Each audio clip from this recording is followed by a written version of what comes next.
En Algérie, on parle souvent de crise, de bureaucratie, de difficultés. Mais sur le terrain, plusieurs marchés locaux sont en train d'exploser, surtout dans les besoins de base et les services modernes. Dans cette vidéo, on va voir ensemble 4 grands marchés où la demande est déjà là. L'agriculture et l'agroalimentaire, le digital et les services, le commerce de détail, et enfin l'immobilier et le bien-être. Si tu cherches une idée de business sérieuse, reste jusqu'à la fin. Premier marché, l'agriculture et l'agroalimentaire.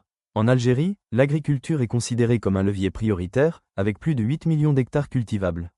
Mais on a encore un déficit d'autosuffisance alimentaire. Ça veut dire quoi? Ça veut dire que la demande locale en produits agricoles est transformée et durablement forte. Derrière ça, il y a un autre sous-marché très intéressant, la transformation agroalimentaire.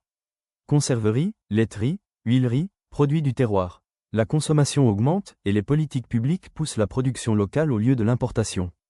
Concrètement, ça ouvre la porte à des projets de transformation à petite et moyenne échelle. Travailler avec des agriculteurs, valoriser des produits locaux, vendre des produits finis plutôt que du brut. Deuxième marché, l'économie numérique et les services. La demande pour la digitalisation des services et des PME explose, développement de sites web, e-commerce local, plateformes de services, solutions pour la diaspora, paiement, livraison, démarches administratives. Le freelancing et les agences tech profitent de deux réalités.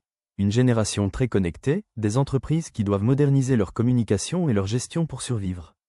Que ce soit dans le branding, la gestion des réseaux sociaux, les petits logiciels de gestion ou les services en ligne, il y a une vraie fin de solutions simples et adaptées au marché algérien.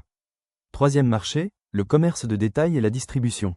Le marché du retail en Algérie évolue vers des formats plus modernes. Supermarchés, centres commerciaux, e-commerce, click et collect. La demande en produits de consommation reste très élevée, et ça crée des besoins en logistique de proximité, en service autour des points de vente, en livraison, en gestion de stock, etc. En plus, les politiques de restriction à l'importation ouvrent une fenêtre intéressante pour les marques et distributeurs locaux, notamment dans l'agroalimentaire, le textile, l'électronique et la pharmacie. Celui qui arrive à proposer une marque locale sérieuse, bien présentée et bien distribuée, peut prendre des parts de marché très vite. Quatrième marché, l'immobilier, l'habitat et le bien-être. La demande en logement reste très forte en Algérie, et elle évolue. Les gens cherchent des logements plus durables, mieux isolés, mieux équipés, avec des solutions d'énergie renouvelable et des équipements plus intelligents. Autour de ça, il y a tout un univers de services. Rénovation, isolation, domotique simple, sécurité, gestion de copropriété, etc. Et puis, il y a un autre segment en pleine montée, les cosmétiques naturels et le bien-être.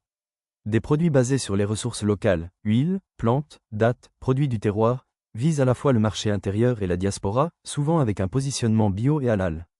Là aussi, celui qui sait travailler la qualité, le packaging et le storytelling peut se faire une place.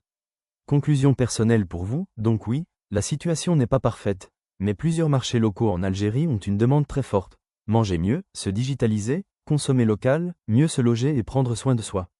Si tu réfléchis sérieusement à un business, commence par là, un besoin réel, déjà visible autour de toi, puis demande-toi quel petit morceau de cette demande tu peux servir avec tes compétences et tes moyens. Dis-moi en commentaire, dans lequel de ces marchés tu te vois lancer ton projet, et avec quel budget. Si tu veux d'autres vidéos sur le business en Algérie, abonne-toi et active la cloche.